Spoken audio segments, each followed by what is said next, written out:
तो सरकारी माणूस आहे, ज्याच्या पाठीशी 40 आमदार आहेत, खासदार आहेत, महिला आयोगाचे अध्यक्ष आहेत, मुख्यमंत्री उपमुख्यमंत्री आहेत.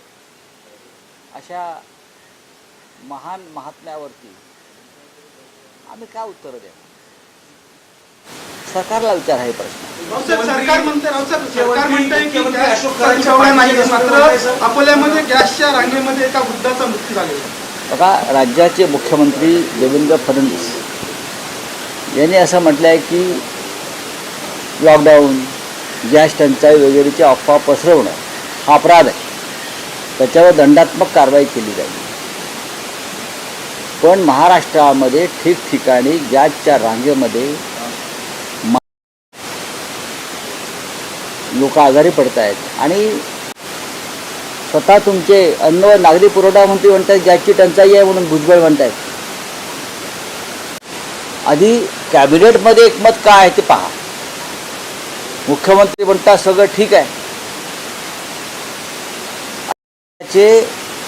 अन्न व नागरी पुरवठा मंत्री जे या खात्याचे मंत्री आहेत त्यांची वेगळी भूमिका.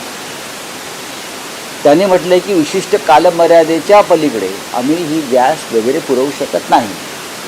तुमच्या सरकारमध्येच मतभेद आहेत, तुमचेच लोक गॅसवर आहेत. पोलीस बंदोबस्तामध्ये तुम्हाला सिलेंडरचं वितरण करावं लागतं ठिकठिकाणी.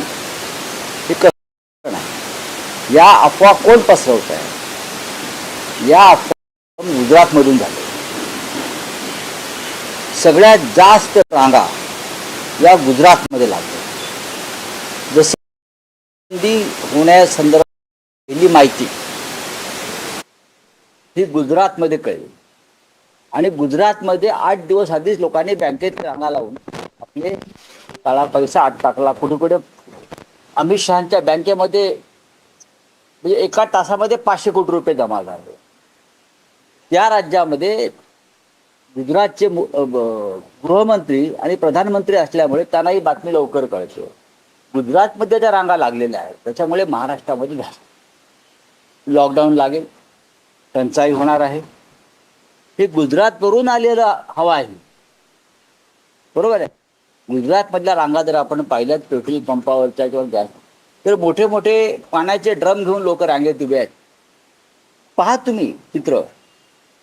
तर जर गुन्हा दाखल करायचा असेल मुख्यमंत्र्यांनी तर गुजरात राज्याविरुद्ध देशभरामध्ये टंचाईची अफवा पसरवतात.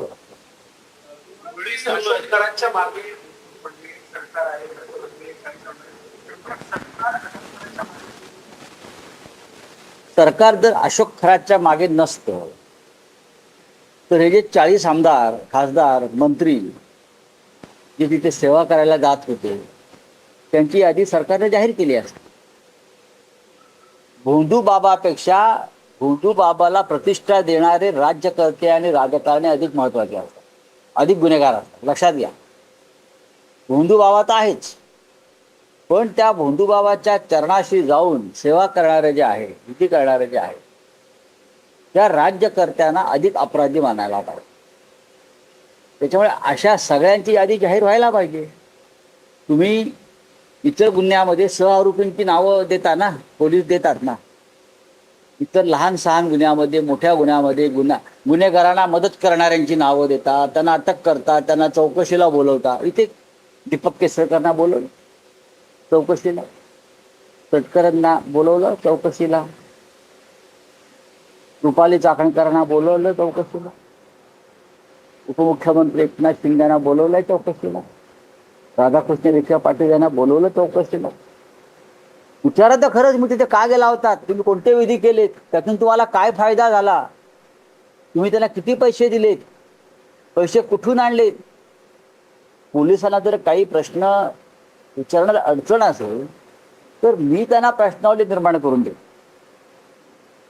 पण सरकार जर पाठीशी नसेल, प्रश्न विचारला पाहिजे की अमित शहा यांच्यापर्यंत अशोक खरातला कोण घेऊन गेलं.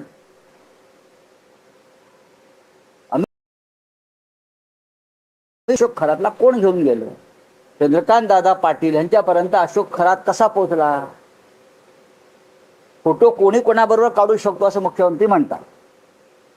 मी मुख्यमंत्र्यांच्या मताशी पूर्ण सहमत आहे. तरीही माझा प्रश्न आहे, आपण राज्याचे मुख्यमंत्री आहात, अशोक खरातसारखा भोंदू बाबा राज्याच्या मुख्यमंत्र्यांपर्यंत कसा पोहोचला?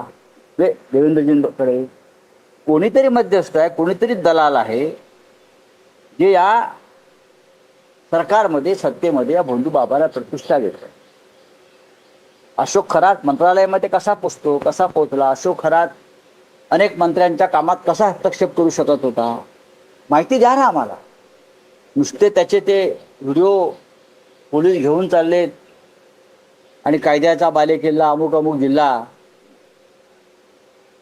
हा तपास फक्त एका व्यक्तीपुरता मर्यादित नसून महाराष्ट्राच्या प्रतिष्ठेशी संदर्भात.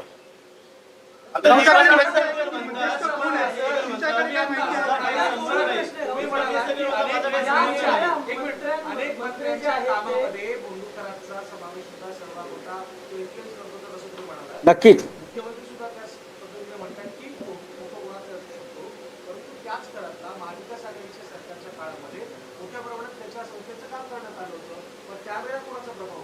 एक लक्षात घ्या, हा तुमचा प्रश्न अत्यंत चुकीचा आहे. हा तुमचा प्रश्न चुकीचा आहे. गुन्हा घडलाय त्या काळापासून मी हा विचार आपण केला पाहिजे. गुन्हा कधी घडलाय?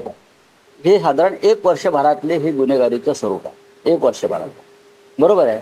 आता गवत कोणी लावलं, पाणी कोणी दिलं, हे काय प्रश्न नाही आहेत. पाणी कोणी दिलं, गवत कोणी लावलं, फुलझाडं कोणी लावली.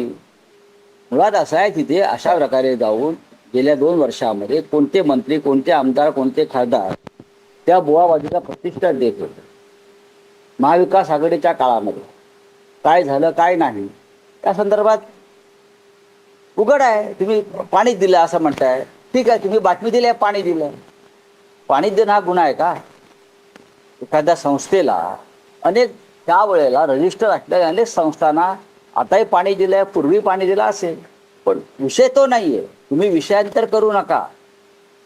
माझा प्रश्न आणि माझे उत्तर अत्यंत शार्प आहेत त्या बाबतीत.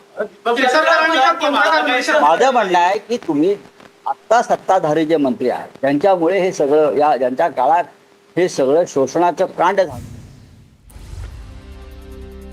बुलढाण्यातील माजी आमदार तथा काँग्रेस जिल्हाध्यक्ष राहुल बुध आणि तुम्ही पाण्यावरती जाताय. महिलांचं शोषण, महिलांना ब्लॅकमेलिंग, महिलांना धमक्या, हा पहिला क्रमांकाचा गुन्हा. त्यानंतर दडपण्यासाठी सरकारने केलेले प्रयत्न सरकारमधल्या लोकांनी, हा त्याहीपेक्षा भयंकर गुन्हा आहे. चर्चा याच्यावरच व्हायला हवी.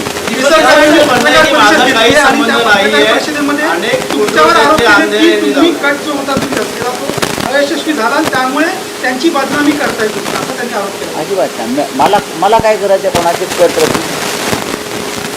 दीपक केसरकरांसंदर्भात त्यांचं जे काय या संदर्भात अशोक खराशी संबंध हे जगजाहीर झालेले आहे. आणि ते काय मीच बोलतोय का? अख्खं जग बोलत आहे. व्हिडिओ आहेत, फोटो आहेत, ते स्वतःच कबूल करतायत. होय, माझ्या त्याचे संबंध होते, त्यांचं काय, त्यांचं भविष्य खरं ठरत होतं, स्वतः सांगताय ना तुम्ही. यात कट कसला आला? त्याच्यावरती काहीतरी त्या भोंदू बाबांना काहीतरी जादूटोणा केलेला दिसतो. असं म्हणतायत की गुवाहाटीमध्ये एकनाथ शिंदेसोबत असताना मी शिंदेची बाजू जोरकसपणे मांडली, म्हणून उद्धव ठाकरे गटाचे लोक माझ्यावरती बदला घेण्यासाठी हे आरोप करतायत, असं त्यांनी जी 24 तासच्या मुलाखतीत म्हटलं. अहो, त्याचा जीव किती? बदला घ्यायला त्याला काय आहे? केसरकरांचा जीव किती आहे? काय आहे? ठीक आहे, सत्तेत तुम्ही हात सध्या म्हणून तुमचा हे बोलणं सुरू आहे. मी त्यांना सावंतवाडीमध्ये मोती तलावावरती खूप डोमकावळे फडफडतात, त्यातला तो एक डोमकावळा आहे. कशा करता तुम्ही? स्वतःच संकटामध्ये येत आहे बोलून. आपल्या विरुद्ध पुरावे आहेत. आपण त्या अशोक खरातचे सगळ्यात मोठे हस्तक होता, हे सगळ्यांना माहिती आहे. अनेक मंत्र्यांना, आमदारांना तुम्ही त्याच्याकडे घेऊन गेलेले आहात. एकनाथ शिंदे यांना अशोक खरातकडे घेऊन जाणारे हेच दीपक केसरकर आहेत. मी तुम्हाला आत्ता सांगतो.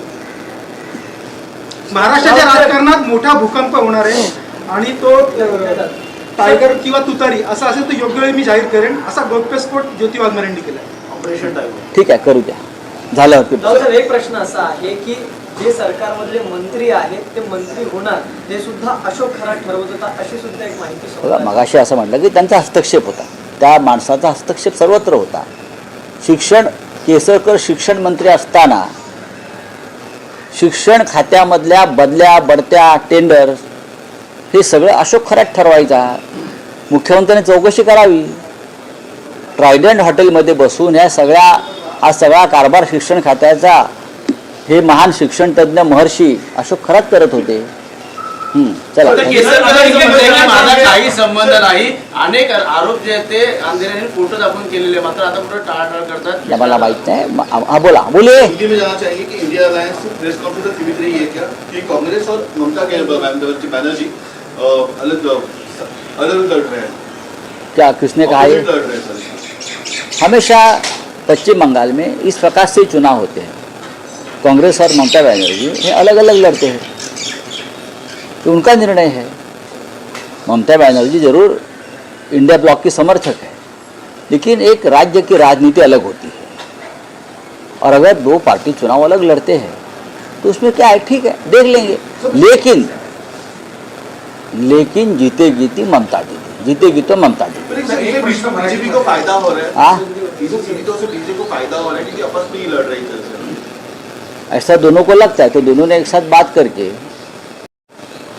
ऐसा कोई एक फार्मूला निकलना चाहिए. अगर लगता है कि बीजेपी को फायदा हो रहा है, ये ममता दीदी को भी अगर मालूम है, कांग्रेस को मालूम है, राहुल जी को मालूम है, तो मैं क्या बोल सकता हूँ. दोनों बैठो और सीट शेयरिंग करो. मुख्यमंत्री कह रहे हैं कि राज्य में कहीं भी गैस की कमतरता नहीं, लेकिन वहीं उनके मंत्री छगन भुजबल कह रहे हैं मैंने अभी उसमें जवाब दिया ना. जो है गैस मुख्यमंत्री कहते हैं कि राज्य में कहीं भी गैस की शॉर्टेज नहीं है. अगर जो बोलेगा शॉर्टेज है या अफवाह फैलाएगा उसके खिलाफ दंडात्मक कार्रवाई की जाएगी. लेकिन उनके ही मंत्री जिनकी जिम्मेदारी है सिविल सप्लाई की, वो बोल रहे हैं कि सिर्फ 3 महीने का स्टॉक है, शायद 3 महीने से कम होगा. तो सबसे पहले आप छगन भुजबल के ऊपर कार्रवाई करिए. सबसे पहले जनता को भी धमका रहे हो. खरात प्रकरणात मोका लावला पाहिजे. खरात प्रकरणात मोका लावला पाहिजे. संदीपान भुमरे यांचे जे ड्रायव्हर आहेत त्यांच्यावरती गुन्हा दाखल झाला आहे. कारण आहे त्यांच्या नावावरती जी शेकडो कोटींची जमीन देण्यात आली होती, त्या संदर्भात अखेर त्याच्यावरती गुन्हा दाखल झाला. त्याचं स्वागत केलं पाहिजे. थेटपणे प्रत्यक्षपणे भुमरेंवरतीच कारवाई होती असं वाटतं. ड्रायव्हरच्या असं आहे की एखाद्या खासदारानं जो मंत्री होता त्याने बेकायदेशीरपणे जमीन लाटली असेल, कागदपत्रामध्ये फेरफार केले असतील आणि त्या संदर्भात जर सरकारनं कारवाई केली असेल तर त्याचं स्वागतच केलं पाहिजे. राऊत साहेब मकोका लावायला पाहिजे.